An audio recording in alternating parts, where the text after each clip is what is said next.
Steve and Adam, great to have you on the show. Yeah, thanks for having us. Great to be here, Steve. Good to see you again. Yeah, good seeing you. So for the benefit of our audience here, if you guys could just take a moment here and give a brief introduction. And Steve, why don't we start with you? Yeah, again, thanks for having me. So I'm a CPA and a certified financial planner. I run an independent RIA up here in the Pacific Northwest. We manage about $200 million, around 10 advisors, including some home office staff. And lately, I've been spending most of my time on cryptocurrency and the digital asset space, and I'm sure we'll get into that. A couple other things, I also teach an intro to cryptocurrency class at Gonzaga University and have started an organization to promote it within the financial planner community with Adam. So excited to talk about that with him today. Excellent. All right, Adam. All right, Steve, thanks for having me back on. So I am a certified financial planner as well. Been in the traditional finance industry since early 2009. Before that, I had an IT company, so I was kind of in the IT startup world before that, and got bit by the crypto bug kind of in 2017. In 2019, started the YouTube channel called Interaxis, and then early this year really launched the CDAA, the Certified Digital Asset Advisor. Interaxis, my business partner Ron, and along with Steve, we launched the CDAA course designation certification. And then of course in May, we launched Planner DAO, which is the organization we'll also talk about today. Yeah, well, great. Well, a couple main areas that I want to talk about here today. One is just the state of the advisor community and digital assets, just where we're at in terms of advisors adopting digital assets and the progress that's being made with the different companies that are trying to make it easier for advisors to get involved with digital assets. So we'll talk about that. And also related to that, some specifics about how advisors can have these conversations, how we think about digital assets and allocations, and maybe a little bit on the compliance things that we need to be thinking about. So just, I know we could go for hours and hours. You've got a whole program on that. So we'll just hit some of the highlights. But that's kind of part one of what I want to talk about. And then part two, I want to talk about Planner DAO, which you two co-founded. What is that? And how can financial advisors get involved in that? So let's just kick it off here with, I'll call it kind of a state of the union in terms of where advisors are at as it relates to digital assets. And I'll toss it off to either one of you, whoever wants to jump in here first on that. That's all you, Adam. All right, I'll jump in here. We started with the idea actually early 2020 with the thought that, man, if people are going to get more invested in crypto, they're going to need their advisor to learn about it. There's probably so many people that want to get invested but don't feel comfortable, and if their advisor knows about it, then maybe they'll jump in just a little bit. And then of course 2020 turned out to be a pretty dismal year for talking about crypto with advisors. So starting in 2021, after a bit of run up in Bitcoin and crypto, early 2021 is when we jumped into this and started starting educating advisors. And there still wasn't that much of an appetite. It was still kind of seen as there's some interest from my clients, but I don't know if I'm really ready to jump into this.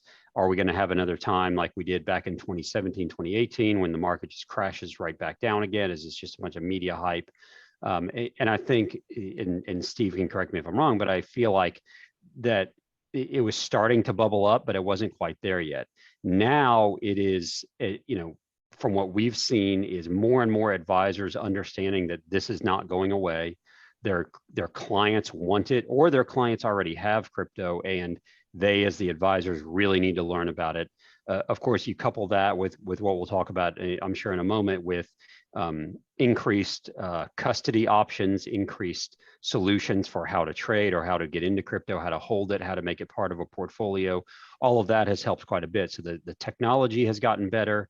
And of course, we've had to keep up with it from an educational perspective, in that, advisors are just begging for this information to get their clients into something that their clients are begging for. Their clients are just asking for it. And so the advisors are just wanting to learn about it. And we're seeing so much more now than we did a year ago when we were doing everything we could, Steve. I mean, we were in the the conference a year ago, and there were 400 advisors or something that were in that conference that CoinDesk did, and we did it again this year, and there were thousands of advisors in that conference. So they're just begging for the information to help them make crypto part of their practice. Steve, what would you like to add to that? Yeah, I had maybe more of I was in this a little bit later than Adam, so more of a traditional path, which is spent the last several years saying, Bitcoin's pretty cool, but there's not much to do about it right now. We don't know much. Let's just hold off.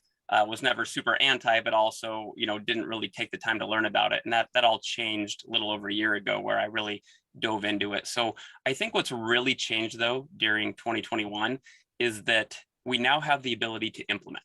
So even last year, there was just a really, really very few areas where you could implement as a registered investment advisor for your clients. There were grayscale in some of these products out there, but those were all accredited investor. The typical RIA couldn't roll it out across their whole firm for the most part. And that's really starting to change. So as these solutions roll out, advisors are really saying, okay, no longer can I say that's bad, stay away.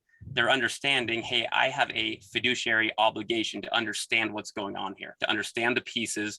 And if I'm going to say, no, don't do it, I better be able to back it up, because that's not going to be the end of the conversation. These clients are going to talk to their friends and family. They're going to talk to other advisors, and they're going to come back and they're going to want to know why. Why are you saying no when this is all anybody's talking about?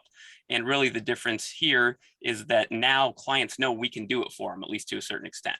And so if we're not, they want to know why not. Do you think that the continuing hesitation for advisors who are still reluctant to do anything with Bitcoin or other digital assets, do you think it's because they don't feel like the platforms are available yet to deal with it? Or is it just they have, they just don't like digital assets, period, and they don't think it's a real legitimate asset class? Is one or more of those more prominent in terms of advisors that are still reluctant to get involved here? Yeah, I'm not sure which one is more prominent. This is there's still a strong sales culture in our industry, as we all know. So a lot of advisors who don't have access to it just say, hey, it's not for you, because they don't have access to it anyway. There certainly is some of that going on. But a lot of it is also experienced advisors have seen the next hot thing so many times. We've been pitched everything under the sun. We've been told, in 2009, we were told how great these market timing strategies were. If only we would have had our clients in this, right? We wouldn't have had the pain of 2008. Why didn't you do that? And so we're very skeptical, I think, as an industry about what the next great thing is, which is a healthy thing, except now the page is turning here on crypto a little bit to clearly something else. And what would either one of you guys say is, you mentioned that there's more opportunities, there's more ways for advisors to now get involved with crypto, digital assets. What are some of the new things that have come on board here, say in the last 12 months, that make it easier for advisors to get involved and to allocate to these assets? Well, we definitely have, one of the major crypto custodians in Gemini that has been very kind to RIAs and trying to get RIAs to be able to have accounts and sub-accounts, be able to manage client assets. You have more SMA platforms where, investors and advisors for those investors can help their clients get into a separately managed account. So it's not, within a fund, it's the client is actually owning the account that owns the Bitcoin or owns the crypto. You have more of the technological plays like BitRIA that is allowing for SMA managers to come in and manage client accounts within crypto. So those are some of the aspects we've seen, or the technologies we've seen that have come about. So you have more SMA technology, you have more custodians offering it. And quite honestly, this sounds very selfish, but you just have more education around it. You have more ability for advisors even to advise on crypto without actually any sort of custody there, just talking to their clients about what they maybe should or shouldn't do, or how they should hold their assets, what custody might look like for that particular client. I think you have some of that aspect. And quite honestly, Steve, you have more advisors that have bought and played around with crypto. And so they understand it a little bit better from having tried it out.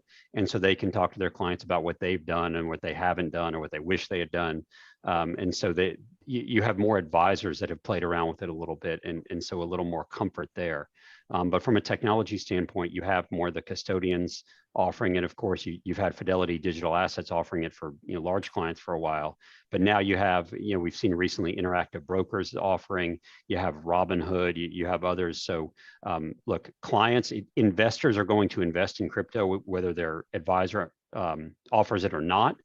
So best for the advisor to figure out a way to do it. And that's the direction they're going, is they're figuring out a way to offer it to their clients and put it under their RIA, whether it's charging a fee, charging an AUM, however they're going to do it, they're going to figure out a way to keep those clients in there. Yeah, let me digress here for just a second and make sure we've got some clear definitions. So people talk about Bitcoin, they talk about crypto, they talk about digital assets, and some people say, don't confuse Bitcoin with crypto. So just so we're on the same page here, how do you guys distinguish between those three particular things? Yeah, it's difficult, right? So the confusion is warranted, and by no means should anybody who doesn't understand the difference feel bad about it, because those terms are still being defined and they're still being cemented. So Adam came up with the name, we'll get to it later, but for the certified digital asset advisor, because digital assets incorporate more of what's going on than just cryptocurrency. And so whereas Bitcoin, Ether, some of the other things you may have heard of are pretty clearly cryptocurrencies, there's so many things that are in that gray area. So for example, we hear so much about NFTs right now and collectibles and how do you buy a share of your favorite artist? Well, that's not a cryptocurrency necessarily, but it's for sure a digital asset. So it's really hard to get these terms defined, and to be honest, the industry is still working it out. They're testing them out. We hear some of the biggest players call them different names, different days. And so you'll hear Adam and I call them different names, different days based on what podcast we've been listening to. So it's an ongoing challenge for sure. Yeah, and let me jump in there as well, that when we talk about digital assets, we talk about cryptocurrency, decentralized finance, protocols, whatever we want to call them. Part of the need, part of what we feel the need for advisors to learn, for advisors to be able to do, is understand obviously the basics, right? The cryptocurrency, the Bitcoin, because that's what a lot of clients want in. They want the exposure right now to the potential growth or the potential growth of Bitcoin or of ETH or something like that. But we need the advisors to also understand the custodial aspects, the different technology that Bitcoin gave us, that blockchain technology, decentralized ledgers, that digital assets are giving us. And that's where we look at NFTs and we look at security tokens, and we tell advisors, this is coming and you're going to have to understand how the technology works. And that's what digital assets encompasses. It is Bitcoin, it is ETH, it is DeFi, it's protocols, it's NFTs, it's security tokens that might represent real estate investments later on. And understanding how all that works, it may not help all the advisors right now today, but it will more than likely be part of the traditional finance or part of the economy in the future. And we feel that advisors are going to have to learn it now, even if right now what they're getting their clients into is Bitcoin and ETH in a custodial wallet. In the future, it will be dealing with non-custodial wallets. It'll be dealing with security tokens and NFTs and all the things we just mentioned. If an advisor says, look, I have nothing against Bitcoin or ETH or any of these digital assets, but I may only allocate 2% of my portfolio to this stuff right now. So why should I devote a lot of my time to try and get up to speed with this new type of asset, where I might have to spend a disproportionate amount of my time getting educated on it, dealing with questions from clients and prospects? It's super volatile. So maybe I'm going to get more questions from my clients if I have an allocation to it. Why am I going to invest all of that time and energy when it's only 2% of my portfolio? If that's what I say to you, how would you respond to that?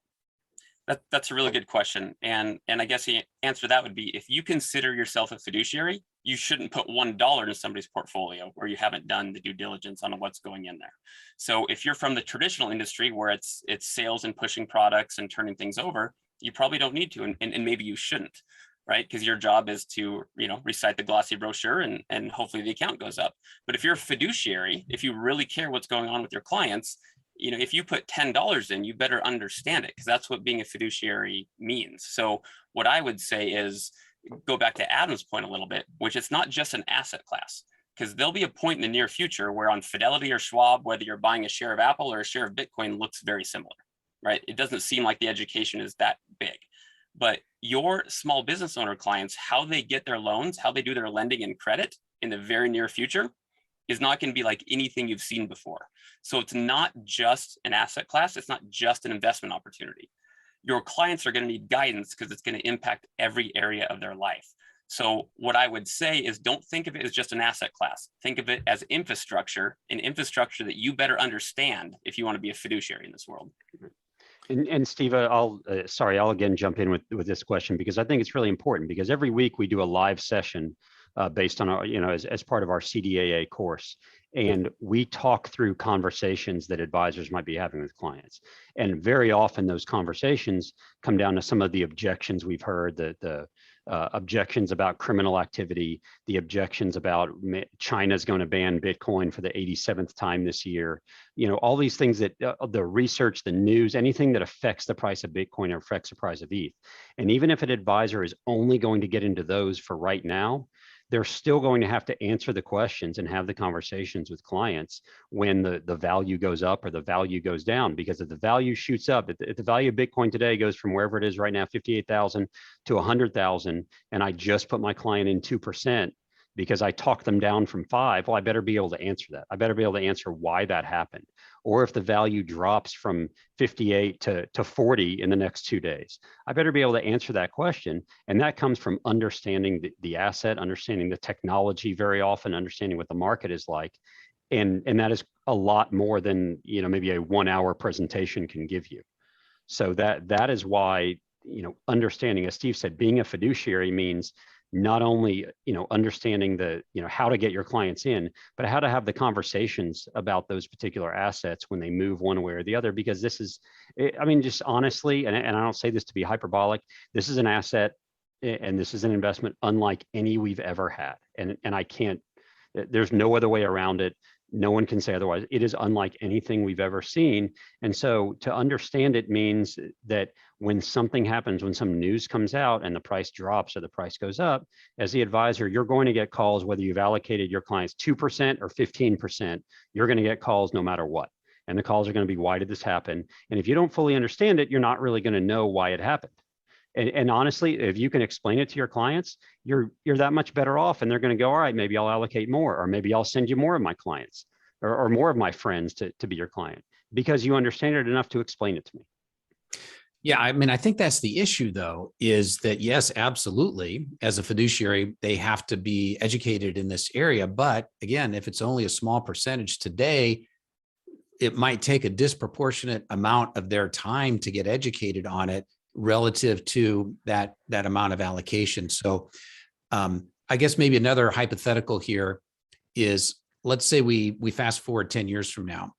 And today, let's say we've got a traditional 60-40 portfolio, 60% equity, 40% fixed income. 10 years from now, could you guess what that 60-40 portfolio might look like, anticipating what's going to be happening with crypto, the evolution of that business? Is that 60-40 going to be something like 30% digital assets, 30% equities, 10% real estate, so on and so forth? I guess where I'm trying to get at is, yeah, maybe it's 2% today, but 5 years from now, 10 years from now, it could be 20, 30, 40% of your portfolio, because this is just where the technology is going. What are your thoughts on that? Well, I guess I'm glad you put it out 10 years because it lets me answer this with more certainty. It will be 100% crypto and 0% crypto. It'll be both of those things. So what I mean is, crypto will not be an asset class in 10 years. It'll be a delivery system. So right now, people consider cryptocurrency an asset class, but really you're just investing in startup companies. Some of them are good, some of them are scams, some of them are lending companies, some of them are insurance companies. But wait a minute, let me stop you there. So is Bitcoin a company? What is Bitcoin then? That's a good example of one that isn't. Bitcoin's a reserve asset. So I like the digital gold, right? But again, it's the delivery system for a reserve asset. Sure, it's a cryptocurrency, but I think the point is you'll buy your shares of Apple stock through a crypto exchange, right? So it'll be the delivery system to get there. You will buy your fixed income with a cryptocurrency wallet, just like the European Central Bank issued however much it was in digital bonds on the Ethereum network. So it won't be so much stocks, bonds, and crypto. It'll be how much growth, how much income, how much yield, how much stable value, how much real estate that's been tokenized, how much of all these things are we buying? Because for the most part, we're buying it all on the blockchain. Yeah, it'll be a completely different mix. So the way we see things as 60-40, 70-30 will be relatively irrelevant because everything will, there will be so many more options for yield. There will be so many more options for income that is an investment plus income. The way that, especially as Steve said, you move out 10 years and the opportunities that advisors are going to have to help their clients are going to be so different because, as Steve said, you can buy real estate, but it's more than likely going to be tokenized, meaning you're going to utilize some sort of custodial platform that is not like anything we know today to hold on to that real estate token. But different from how you see real estate today, it might have some liquidity to it. It might provide income more easily. It might provide income daily or weekly or monthly. So it's going to be a very different asset class of real estate than we see today. It's going to fit in portfolios differently because there'll be some liquidity to it, because there'll be regular income from it. They're going to have income generating opportunities that we haven't seen in the last 10 years because interest rates have been so low that advisors are going to be able to get their clients in income generating opportunities. And I'm not sure if you call that the 40% of income. If you invest in music royalties in a tokenized form, is that considered an investment in growth because it might be huge? Is that considered investment in income because you're getting that royalty? We're not quite sure, but they're going to be completely different classes than the traditional 60-40 or 70-30 we see, because right now we've created these buckets of investments. We're going to invest our money in these buckets for use much later on down the road. Whereas within 10 years, it's going to be, I'm going to invest some of my money in something that's producing income to pay for my life today. And as an advisor, you're going to have to understand what is money now versus money later versus money much later, what the risks are, where things are custody. It's going to be a completely different ball game. And so the typical 70-30, 60-40 is not going to make much sense. We're going to look back at this podcast in 10 years and go, 60-40, 70-30, I don't even know what that meant. Yeah.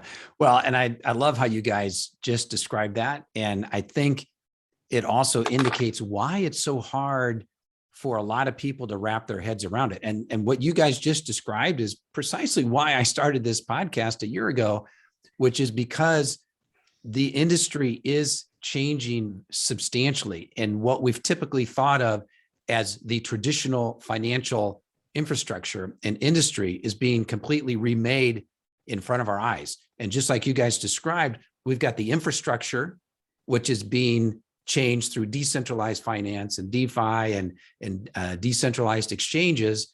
But then we've also got assets and tokens that go along with that. So how we've typically thought of the traditional financial system isn't going to apply, as you guys are just describing there. And I think that's hard for a lot of people to really figure out that haven't taken the time to get educated on it, like you guys are doing, and like you guys are, you've created with your CDAA and Planner DAO that we're going to be talking about. So I think that is certainly what's fascinated me, and I think is a way to answer the question that I posed earlier, which was, why should I devote so much time to this if it's only going to be a quote 2% allocation today? It's because the whole system is being remade, and what we view our system today is going to be completely different 5, 10, 15 years from now. So get ahead of the curve, or else you're going to be most definitely left behind. So I don't know, any other thoughts on that piece? Or yeah, Steve, I want to jump in real quick, because when a lot of advisors and a lot of people listen to this, they say, gosh, Adam and Steve, that's crazy talk, and it's not that easy to do. And this finance system has been around, and there are these incumbents, and they're not going to let that happen. And it might sound like we're trying to get people to come take our courses, to learn something that we're the only ones who believe in, or something like that. If you really think about it, it's quite simply a natural evolution of the way things should go. the blockchain-based system is just a better, more efficient system for keeping track of assets and for exchanging funds and for an economic system. It is just a more efficient system. And as humans, we tend towards the more efficient systems. We tend towards that evolution. And so trying to fight it is trying to fight it just because you like the incumbent system, or you trust it more because you've been using it, or because you have a lot of money invested in it. When if you really take a step back and look at maybe what the internet was 25 years ago, there were a lot of incumbents that said, this is never going to work. We're not going to spread newspaper information this way. There's no way that we're going to let people interact with each other this easily. There's no way I'm going to put in a credit card and buy something and expect to receive it. And that was just 25, 30 years ago on the internet. A few years ago with your phone, there was no way you would go, man, I'm going to call a car. I'm going to hit a button on my phone and a car is going to come get me and take me to where I want to go. And while I'm in that car, I'm going to get to have a chat with my daughter, and we're going to get to look at each other via the phone. And that was just 8-10 years ago. That seemed like crazy talk. And here we are today. And that's just because naturally, from a technology perspective, an economic perspective, a financial perspective, the way the world has kind of come together, this is just kind of a natural evolution. Once you get into it and start learning about it, it doesn't take that much to fathom what we've been talking about for the last few minutes, which is the custodial system that's built here, and the way to transfer value just makes more sense compared to what we have now. Mm-hmm. Yeah. And so for those of you listening to this or watching this, I'm going to plug your program so you guys don't have to. It's your Certified Digital Asset Advisor program. I think it's certifieddigital.org, where you can you can get all the information. And it's a series of live calls with you. I think you've got a membership site that goes along with it, with all the training and videos and everything. And any other quick thing you want to mention to that before we dig into some more practical things related here? What I'll mention to that is the certifieddigital.org that we have. The course that we have is a 6-week cohort-based course. So we start all the way from Bitcoin and the very basics. We go through custody and wallets. We talk about DeFi and ETH and NFTs and DAOs and security tokens, and we do a live session each week that we can answer questions. It's about a 2-hour live session. And the goal there is to hold some hands a little bit and to walk through some of the client conversations, how to read the news, how to look at the research, how to answer some of the questions, look at what's coming out. It is really difficult to keep up with because there's so much new technology that comes out every week. And to try to keep up with the questions that we get asked and what's happening with DeFi and crypto is really difficult.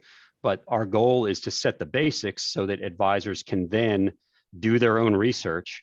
And as new platforms come out and as new options come out from custodians, as new regulation comes out, the advisors are then able to read that and understand what's going on and not have to start from zero every single time.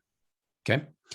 And in your experience with the advisors that you're working with, what percentage of them would you say are being proactive with digital assets, crypto, Bitcoin, meaning they are proactively introducing this to their clients and trying to get their clients to be okay with them allocating to it, versus what percent are being reactive, meaning, hey, I know this is where it's going.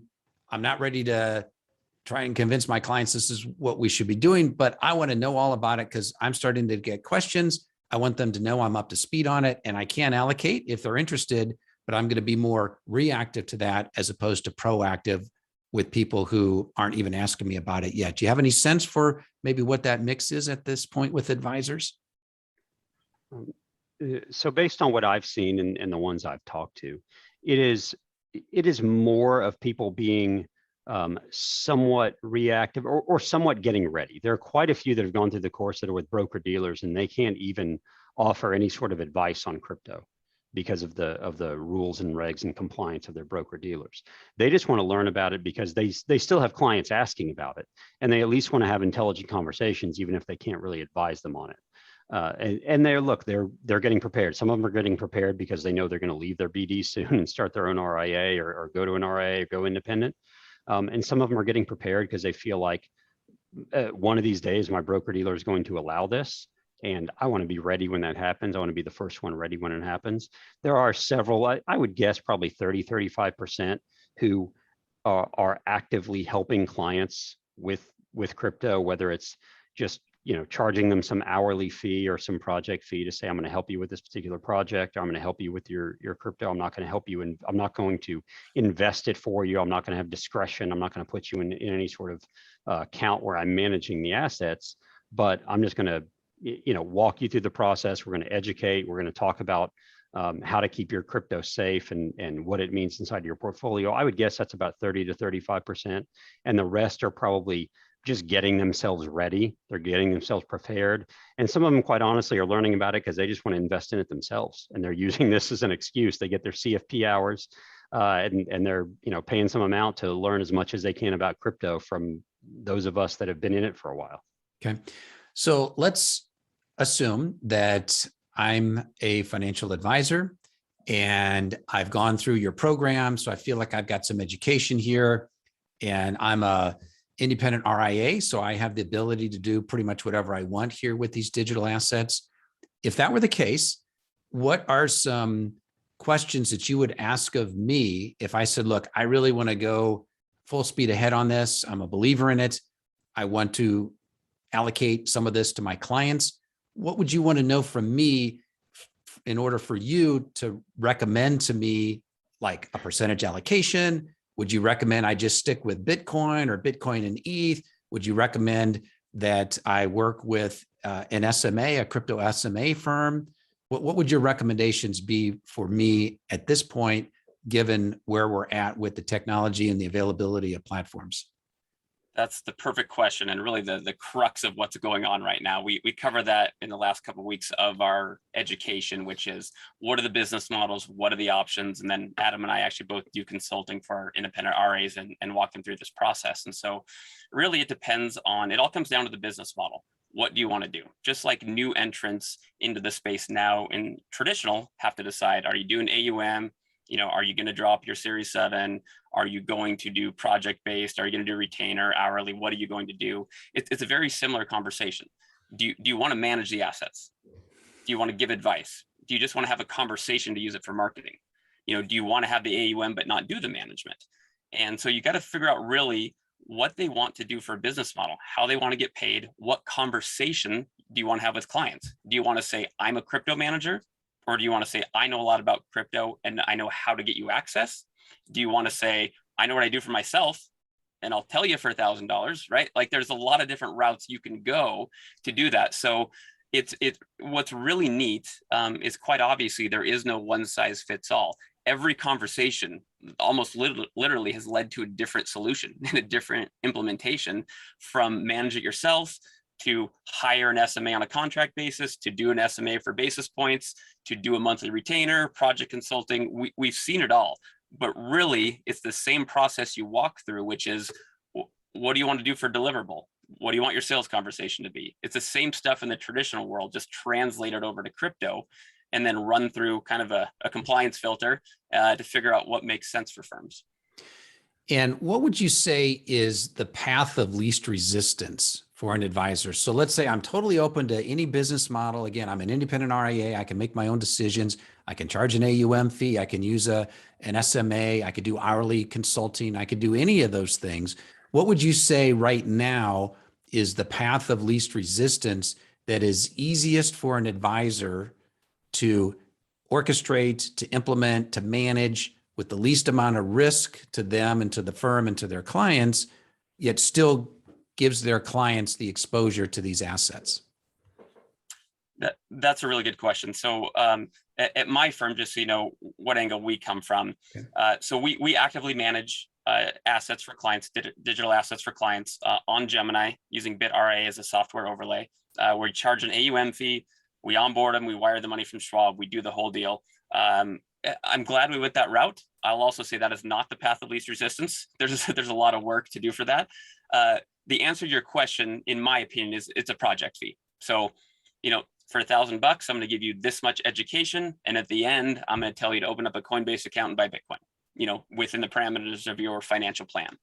And quite frankly, to just say, buy the basics and do it at a qualified custodian that's insured and regulated in the US, and then make sure it fits within a broader structure of their risk tolerance, that's the path of least resistance, in my opinion. Okay. Now let's talk about BitRIA for a second here. So are you using their platform where you're the manager, you're making the buy and sell decisions, or are you one of their SMAs, and then other advisors can go to BitRIA and then they can pick you as their separately managed advisor for the crypto? Yeah, so BitRIA has some amazing SMAs on there. My firm is not one of them. We made the decision not to go that route. We're focusing on other things, and there's already some great managers on there. We do a bit of kind of an outsourced CFO program with them. I'm sorry, CIO, Chief Investment Officer program, where it's more of a consulting basis to help you build portfolios, train up a Chief Investment Officer to have the expertise to do it themselves. So we don't have a formal offering on there, but we do work with firms to build that up on the BitRIA platform so they can do it themselves. Okay. And I'll put a little plug in there for BitRIA as well. So depending on when people are listening to this or watching this on December 15th, I am hosting and producing a 2-hour program with them. Rick Edelman's going to be one of our featured speakers, and it'll be worth 2 hours of CFP continuing ed. So we'll have a number of the folks from BitRIA as well as their SMA managers in that conversation as well. So you can go to the BitRIA website and get information about that. So getting our plugs in here today. So Adam, what would you add to the path of least resistance for an advisor here? So the path of least resistance, of course, as Steve said, and we talk about in our course, is, offering some sort of project fee or hourly fee, and just for the advisor feeling comfortable with it. Here's what I'm going to do. I'm going to work with clients who are interested in crypto or have a little bit, and here's my project. You're going to, it's $1,000. You're going to come in my office and we're going to talk about what you have, where you have it, what we're going to do with it, how it fits your portfolio. I'm not necessarily going to advise you to sell anything or buy anything. We're just going to talk about it. We're going to make sure it's safe. We're going to make sure if something happens to you, your family gets it, all of those things. That's a project fee. And that's really the path of least resistance. And to me, that's a way an advisor can kind of show their expertise and show that they've done their fiduciary obligation of learning about the asset class and help clients who need that help without adding a bunch of without adding too much compliance overlay or custodial overlay or anything. They're not taking custody of anything. They're not moving money around. It's just, we're just going to do a project fee or an hourly fee for this. That's kind of the path of least resistance. What I'll also tell advisors a lot is, at least for the first 6 months or so, just pick one direction you're going to go with helping clients in the crypto world and get really, really comfortable with that. And if we're going to do projects that are, 1, 2, 3, we find out where all your accounts are, what you have, when you had it, what your basis is, make sure you paid your taxes on it, make sure that it's in the right place from a custodial perspective. We've talked about where it fits in your portfolio. Get really comfortable with that for at least 6 months before you move on to anything a little bit more complicated, unless you are, pretty well versed in crypto and DeFi and understand the custody and everything, because you're talking about different types of custodians. You're talking about moving money out of traditional custodians quite often, which can, make clients upset. It's going to take time away from you. And as you said earlier, Steve, this might be 2 to 5% of client portfolios. So how much time and effort do you want to take? And if it's going to take quite a bit of effort to move $50,000 in client funds from Schwab to another custodian, do you really want to go through all that hassle for $50,000 of client assets versus showing your client, I can help you with, buying some crypto in Coinbase or Gemini or Kraken or something, get it onto a hard wallet, talk about it for a while, and then we'll move on to step 2 in a little while when we're all comfortable with the volatility, how it fits in your portfolio and everything else. So let's get comfortable with it before we, jump into anything overly complex, unless you're already pretty well versed in crypto and DeFi. So let's talk about the investment allocation here for a second, and let's just focus on Bitcoin. Let's say I'm an advisor. I've decided, hey, Bitcoin's the place for me. I'm just going to stick with Bitcoin for right now. I mentioned earlier a traditional 60-40 portfolio. Some people have said, well, if I'm going to allocate, say, 2% to Bitcoin, I'm going to make it 58% equity, 2% Bitcoin, 40% fixed income. I've heard others say, well, this really is going to come out of the fixed income bucket. Some people say it's going to come out of the alternative investment bucket or the private equity bucket. How do you guys think about Bitcoin in particular in terms of if we're going to put it into a bucket somewhere in our portfolio, what is that bucket? Yeah, so I'll buy any of those except the fixed income bucket. I think it comes down to how you want to run your compliance. So obviously, a lot of advisors say, hey, 5 to 10% of your portfolio and something aggressive that you could maybe afford to lose, as long as it's somewhat diversified is fine. And then a lot of RIA firms have parameters on alternative investments. No more than X amount of your net worth or X amount of your liquid net worth into, non-traded REITs or whatever you have going on your alternative platform. My firm deals with it as alternatives. So although it's certainly a risky asset and that has to be factored in as far as growth and whatnot, we deal with it as an alternative because not only are the investments themselves unproven, we're also using unproven systems. We're using a new custodian we don't know, a new overlay manager we don't know. We're using money movement processes we don't know that we're figuring it out. And that much more resembles our alternative investment process than it does, picking high flying stocks for an aggressive portion. So I would certainly understand why an RIA firm would come to a different conclusion. Maybe not fixed income, but as far as growth or something like that. But we do alternatives and we just make sure that it's within our parameters, or if it's not, because we do exceed them sometimes, we have well-written justification for why we're doing it. And then what about the rebalancing? So these are volatile assets. Let's say you have a target of maybe 2% of a weighting and it doubles and now it's 4%. Do you do rebalancing? Do you let it ride? If it drops 50% and now it's 1%, do you double your position to get it back to 2%? How do you think about that? Sorry, Adam, I'll jump in again since I'm actively dealing with this on a daily basis. So we do rebalance, try not to too much and overreact to it. But I think more interesting than how I do it daily, and I had a conversation up front with BitRA while they were trying to develop this and talking about it, is, hey, we want to put in these automated, risk tolerances and rebalancing parameters, and here's what we want to do. And I said, well, that's fantastic, but we've got a market that's open 24/7. So if one of these tokens or one of these investments is going to drop to zero in the middle of the night, it can drag your whole portfolio down to zero. Because as it drops below the band, it'll keep selling off everything and buy something more on the way down. And so with things that are so volatile, we can really institute rules that we're used to and processes that we're used to in the traditional space. And it can not just go bad, it can empty a portfolio while we're sleeping. And so these are things that we have to think through. So there's no automated strategy that we have in our portfolios. It's me looking before we pull the trigger. Because if something's going to go to zero, I want to wake up and have that be the only thing at zero and have the rest of the money in the account. So right now, to answer your question, it's manual, but there's all these little things to think through as you build this into your practice. Adam, anything to add there? No, I think Steve said it exactly right. I mean, you really, the most important thing is to have a plan going in and not just blindly say we're going to rebalance the portfolio every quarter no matter what. It's to have a plan and really have to think through it, because you could go to rebalance your portfolio on November 30th and it's right exactly where you need to be. You're going to have your crypto at 2%, and you wake up December 1st and it's all of a sudden at 1%. So are you rebalancing or not, knowing full well that it could jump the next day? So seeing as how it's a volatile asset, you just have to have a plan and an investment thesis that doesn't necessarily coincide with how we've always managed traditional assets and how we've always rebalanced.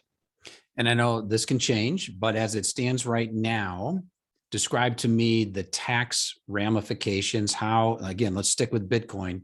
How is Bitcoin taxed? And let's say you're using Gemini as your custodian. What, if any, information are you going to get from Gemini to be able to do your annual taxes? If the advisor is advising the client on this, is the advisor going to get tax information from Gemini? Does the client have to give that to the advisor? How does that work? Go take the first part, Adam. I'll take the second one. In terms of what the tax How ramification Bitcoin is taxed right now? Be the first. Bitcoin is taxed right now, to my understanding. Again, I'm not an accountant. Steve's actually a CPA, so he could probably answer that part better as well. But to my knowledge, it's taxed as property, meaning you're going to get taxed on the capital gain, right? So if I buy it $50,000, sell it $60,000, I have a $10,000 gain, and the determination of whether or not it's short term or long term depends on how long I've actually held that asset. And so that's how I'm going to get taxed. So if I'm rebalancing, then that is going to have to come into effect. The difference, of course, being is that it's property and not stocks, not like an equity, in that if Bitcoin goes from 60 to 50, I can sell it, realize that loss, and then buy it back and hold it for a longer period of time. And I can actually realize that loss, right away in that particular year. So we do see quite a bit of tax loss harvesting when we see big drops in Bitcoin or in crypto. And I think as of now, there is no wash sale rule with Bitcoin. So I could sell it at 2 o'clock today, take my loss and buy it back at 2:01, but I suspect that loophole is going to be closed here before long. Any thoughts on that? Yeah, that is how it currently is. Yeah, I would sure think it would be closed. No idea when, but again, this is, you're right. It's an obvious one, right? That they don't want out there. Yeah. And I think that's part of making it uniform with the other tax reporting, which goes into the other question, which is how the heck are we going to make this easy for our clients? And that was something we talked a lot about as a firm up front, is how are we going to approach this up front with our clients and set expectations? And so we didn't bring on any clients without kind of the same speech, no matter what advisor was working with them, which is, this is the new frontier. This is the Wild West. There's going to be problems. We understand the investments, but the processes are new, right? We've never worked with Gemini. We've never worked with BitRIA. We don't know how the tax reporting works. We will figure it out and do it properly, but we can't call Schwab and get something fixed in 10 minutes for you. There's going to be a little delay on some of this stuff. They didn't get statements for the first few months, right? There's just some of this stuff, but our clients were very well prepared for it because we had that talk and said, don't move your money unless you're prepared for this. And so part of that has been the tax reporting. We started at the beginning of 2021. So this is about perfect timing for us. They'll have about a full year to figure it out. But we've received word that Gemini will be sending out 1099Ks. So I've got all the terminology floating around up there, whatever it is with the K on it that they're going to be getting for it.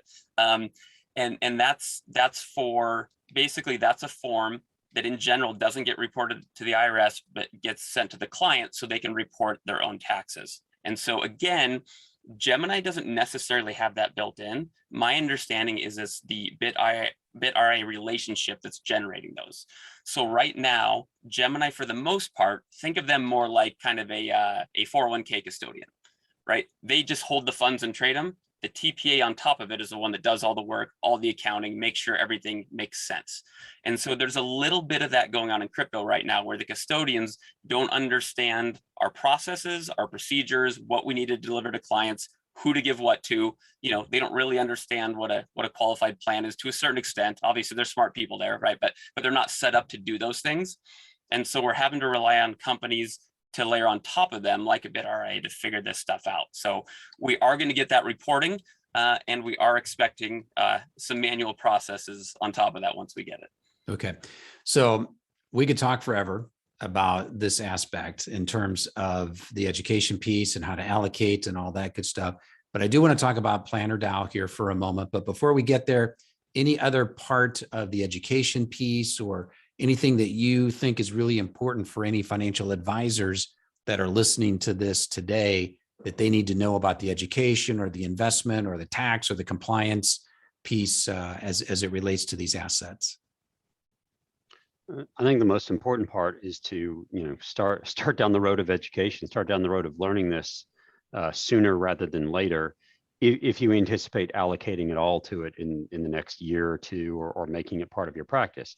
Like if you anticipate retiring soon, or you're just 100% against it, or all your clients are 80 years old or something, then maybe it's not for you. But for just about anybody else, I'd say go ahead and get started. Do something, whether it's our class or someone else's shorter class, or the 2-hour session, Steve, that you're doing. go learn something, go watch some YouTube videos, listen to some podcasts, talk to some people, and at least start down the road of learning about it. Excellent. Yeah, the only thing I'd add is to get started, try it. I like to give the iceberg analogy. The coins going up and down 1,000% of the Dogecoin and everybody trying to make 9,000%. That's the 10% above the water that you see. You're missing what's going on. You're hating this whole thing because this tiny little portion. The 90% underneath is changing not just the financial system, but the whole economy. So don't let the little part you see turn you off from the bulk of what's going on underneath. And I think the easiest way to do that is to get going. And it doesn't have to be buying some random coin. You can buy collectibles. You can learn about gaming and do it with your kids. You can follow your favorite artist and see what things they're doing. There's so many interesting ways to get involved that don't involve, trying to buy the next hot thing. Yeah. Well, and to your point, Steve, I often say that the best way to understand or to predict the future is to play with it.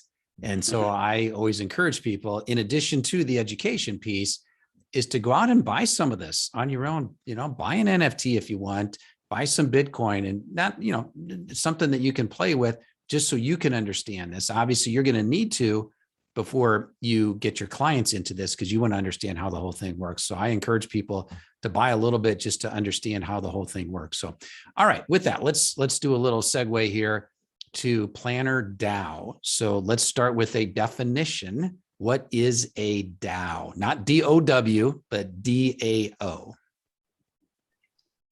And I'm going to let Steve jump in here because the Planner DAO honestly was Steve's brainchild when he called me one day and said, I have this thing I've been thinking about, sit down for a moment. And he pitched me there's Planner DAO. And I think my words to Steve were, your idea is so good that I'm jealous that it was your idea. That is what you said, but I thought you were going to be smart enough to talk me out of my dumb ideas. So apparently, Adam, our crazy stuff that we're doing. No, it's been fun. So a quick overview: DAO, DAO, decentralized autonomous organization. In its purest form, it's an organization that's run by code. So all the rules are online. All the rules are on the blockchain. They're all open for everybody to see. So if you are interacting with this organization, you don't have to trust the person on the other side, because all of the rules are defined in advance out there on the blockchain for everybody to see. You know the rules before you go. The implementation of it isn't quite that pure. So what it is basically taking the existing corporate structure or even nonprofit structure, and it's introducing crypto economics into it to make things more efficient, make coordinating capital more efficient. So for example, whereas a corporation or a hedge fund might get together a bunch of money to invest, and they've got a president, a chief investment officer, and all these employees, now a bunch of people interested in the same thing can coordinate online, and they can all put in capital, and they can vote according to how much capital they put in, or they can each get one vote, or they can vote however they want. So an example of this that was just in the news, of course, is the Constitution DAO, which is a private copy of the Constitution of the United States, came up for sale, and they raised, Adam knows, $41 million. But everybody came together in a matter of days, raised over $40 million, and they were all going to own a chunk of this Constitution. And sure, it takes leaders to start, but there's no president, there's no vice president, there's no 1099s to issue. Everybody coordinates their capital around an idea, and then the people who want to do the work can be compensated through some token of the DAO to do it. So what we're talking about is a flattening of organizations. We're talking about reimagining the structure for how communities are built, how organizations are built, how capital is coordinated, and how financial planning services are delivered as well here shortly. Now, tell me specifically about Planner DAO. What is it that you guys are doing with that? So with Planner DAO, what we have is a community, a decentralized community, decentralized organization, but a community of financial advisors. And it's mainly US based, but we have several advisors that are international. And the idea is you get a collaborative group of advisors, of planners who are organized around some ideas and some, when we say code, organized around our mission and our vision and what we want to do for advisors. And we come together and we have certain tasks, or we have certain visions, or we have certain processes or products or services that we want to implement. So imagine there are financial advisors all over that are members of some sort of organization, but those organizations don't necessarily have their own mission other than we want to get together and have lunch and go through some sort of CE presentation, then everyone leaves and goes back to their office. And occasionally we get together for dinners or something. But this is an organization where we got together and we said, look, if we had a bunch of financial advisors together, that organization, all of us collaborating, and as Steve said, having a token called the plan token that kind of powers this organization, this ability for us to show some sort of value and participate in the value. Now we have a reason to come together. We have a mission together. We can try to drive the value of the organization forward in some of our projects. So an example I would give you, Steve, is after we launched the Certified Digital Asset Advisor and after we launched Planner DAO, we handed the designation over to Planner DAO. So Planner DAO now owns the CDAA designation, and there's a group within Planner DAO. And look, any advisor can come join the DAO, and any advisor within the DAO can come be a member of the education working group and go and help govern this certification that we think is going to be one of the top 4 certifications in the world. And they can help govern it, meaning we get together every, once a week. We talk about what information needs to be known in order for someone to be a certified digital asset advisor. We talk about who will be the education partners, who's going to deliver the education, what it takes to be a CDAA, how you're going to display your certification, how we're going to add value to those advisors that have gone through the course, have gone through the exam and have this certification, how we're going to get other players involved in the market, whether it's custodians, wallet providers, protocols. We're talking about how we're going to get them all involved, but we do it collaboratively with everyone in the group, knowing our goal is to increase the value of our entire group. And we get to realize that through the fact that we have these tokens. So tell me how the token over time would hopefully accrue some value. And was the DAO originally seeded with some money or some assets? How does the DAO have any financial resources to run, or is everybody just contributing their time at no cost right now in the hope that the plan token is going to be worth some value over time? Yeah, excellent question. So as far as startup capital, there's none other than Adam and I donating a little bit of ETH every transaction we make to get this going. So, there's the cost of software costs, things to run it are still in the hundreds of dollars a month. So we pretty much just pay them for now, which is fine.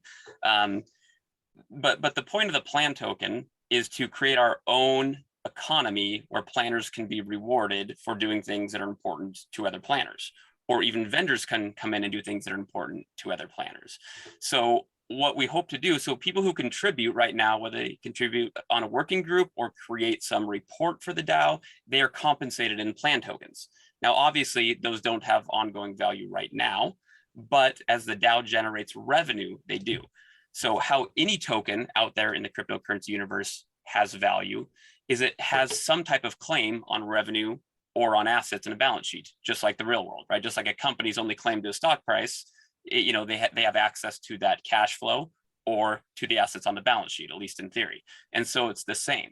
So as the Planner DAO builds up a balance sheet, and as the Planner DAO generates revenue through the CDA designation and some other projects we have going on, then at that point, those plan tokens will accrue value. So people who believe in the mission and what we're doing and the fact that we will generate that balance sheet by providing value to the community, they're willing to do work for those plan tokens, even if they don't quite have value yet.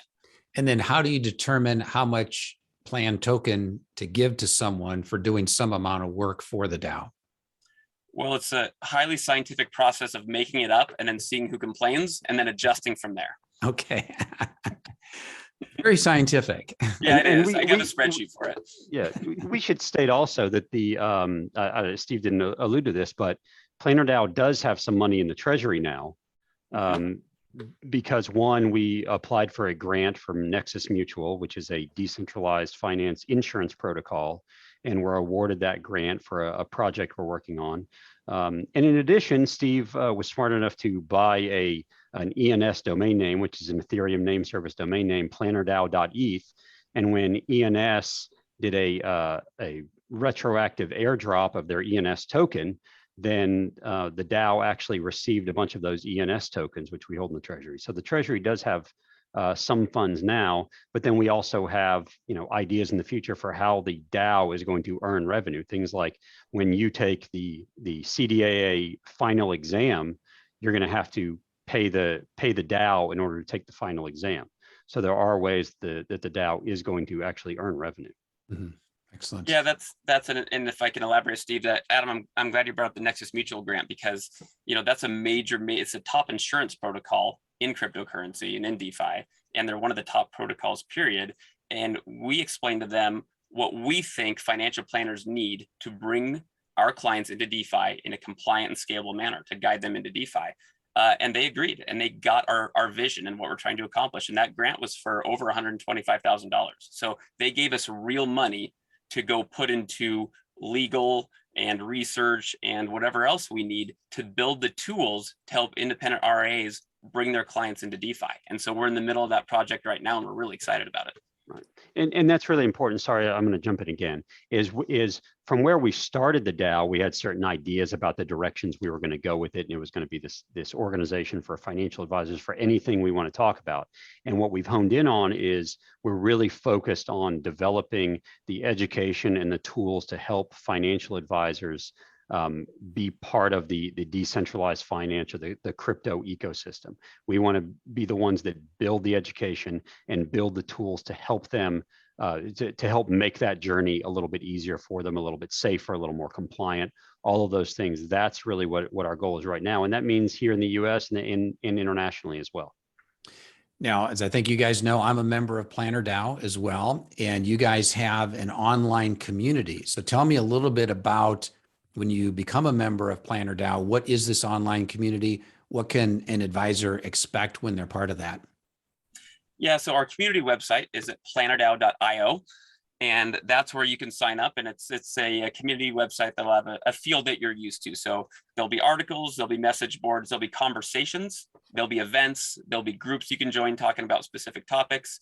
There'll be direct messaging with every member on there, including you, Steve. So everybody can join up and start harassing you on the direct message there. I'll go ahead and dangle that carrot for them. There you go. So it's great. And we purposely chose, so most DAOs use a service called Discord, which about half your listeners will be familiar with, I'd imagine. And we sampled it a little bit with the CDAA, and we didn't want to just grab a bunch of crypto advisors and say, let's meet here and try to create an exclusive club. We wanted to create a big tent where any advisor who's interested in continuing their education would feel welcome and would want to join.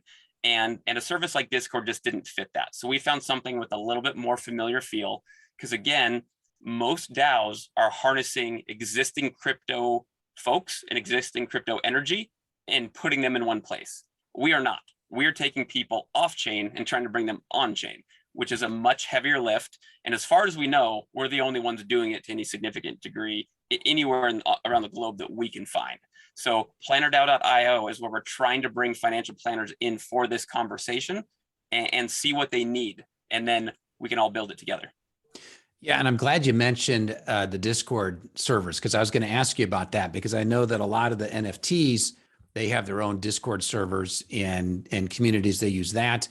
Are you guys using, is it Mighty Networks? Is that the platform you're using, or? Correct. Yeah, which is very user-friendly. And as you mentioned, most advisors will be familiar with the user interface for that network. Let me ask you this about DAOs in general as a form of business organization.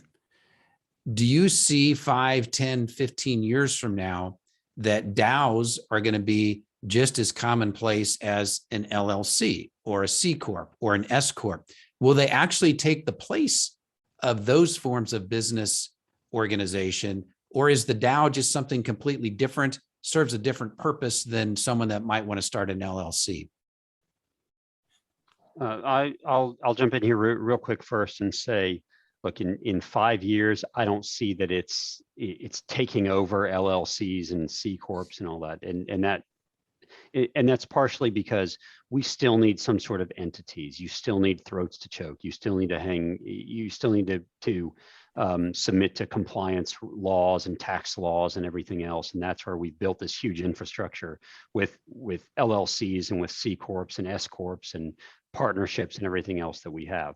A DAO will be, in my opinion, probably another structure that we have, partially for more decentralized organizations, built usually around digital wallets. And there are going to be so many different types of DAOs that are out there. Right now we say DAO and it kind of means one thing, or everyone thinks it means one thing, just like 5 years ago we said crypto and it meant one thing, and now crypto is huge and actually can be Bitcoin, it can be wallets, it can be DeFi, it can be protocols, it can be NFTs, it can be DAOs, it can be everything else. DAOs are going to be the same way. There's investment groups that are going to be DAOs. There's going to be organizations like ours. There's going to be corporations. There's protocols that are run by DAOs. So a DAO means so many different things. So it's going to be another one of those types of organizations, in my opinion, and Steve probably has another one, but it's going to be another type of organization that will go alongside all the other entities we have based on tax liability, compliance, region, because most DAOs have members that are in multiple regions. So it's going to take some effort on the fact of regulators and legislators to understand what a DAO is and where it fits. But I think it's going to be just another form of organization that is going to be used alongside all of those others. Yeah, I'd agree with all that. The way I think about it is I split it into kind of two parts. First, conceptually, so flat organizations where people aren't employees but plug in to be contractors and are rewarded for the work they do. Kind of the concept of a DAO. Yeah, I think in 5 years the growth of those outpaces traditional corporate structure pretty easily in my mind. Then you got to break it to the entity side. And I think we're looking for more of a merger than a replacement. So I don't think it replaces the LLC. We just need some type of structure that accommodates these as well. And really, as far as I can see, we're just looking for an LLC where you don't allow distribution. So you don't have to send out K1s to everybody, or you have to name who gets distributions in advance. I don't think it's that complicated, but obviously, it requires state and federal coordination. So obviously it will be complicated, but the issue is having 10,000 members around the globe and trying to send out K1s to them. Obviously that's a no-go. Once that gets solved, I think it just takes off even further from there. Excellent. Yeah. And as I was saying earlier, to actually play with these things, I think this is a great way for financial advisors to join Planner DAO. And I mean, it doesn't cost anything, right? So you just sign up, you become part of it, and you get into the flow of all the messages and communications that are going back and forth, and you can contribute. You can do some type of work and get some of the plan token, and maybe someday that's going to rival Bitcoin. So we'll wait and see. Right, and one of the parts of it, once you get in there, Steve, because you asked what's the experience like getting in, like once you get in there, you might find a working group that you want to come be a part of, and join a meeting and start figuring out how you're going to work, whether it's education or operations or compliance or outreach or whatever is exciting to you. You can jump in and start doing a little work in there and helping us out and seeing what we're all about that way, rather than just hanging on the sidelines. Right. All right. Well, guys, I think we will go ahead and wrap it up there. So I'll give each of you a final word here. Any final comment or let people know what's the best way to connect with you. We've mentioned the Planner DAO. We've mentioned the certifieddigital.org. And then also, if you guys are on social media, why don't you share your social handle so people can connect with you there. So Steve, why don't we go with you first? Yeah, no, thanks for having me on. I'm happy to talk further, and I know Adam is too, with anybody who's interested. That's what we spend most of our week doing now, is just finding ways for planners and fiduciaries to get comfortable with crypto and what's coming down the pipe. So yeah, definitely, if you want to connect with me, join Planner DAO, plannerdao.io. Send me a direct message. I'd be happy to respond and set something up with you. That'd be fantastic. For social media, I am thankfully LinkedIn only. So just search Steve Larsen, CPA, CFP on LinkedIn, and you'll track me down, and you will not find me anywhere else. I promise. So no Twitter for you, huh? No, thank you. Oh, but it's so much fun. It's exhausting. Yeah, I've had people ask me, like, how can I tag Steve on Twitter? And I said, you can tag me and I'll tell him what you did. Exactly. So for me, kind of the same. Find me on Planner DAO. I'm there as well. Once you get in there, you can find me in there, and you can message directly there. Of course, on Twitter, Interaxis8, at Interaxis and the number 8. Excellent. All right, guys, this has been great. Appreciate it. And congrats on all the great work that you're doing with the education with Planner DAO. And we'll look forward to chatting again down the road. Thank you. Thank you so much, Steve.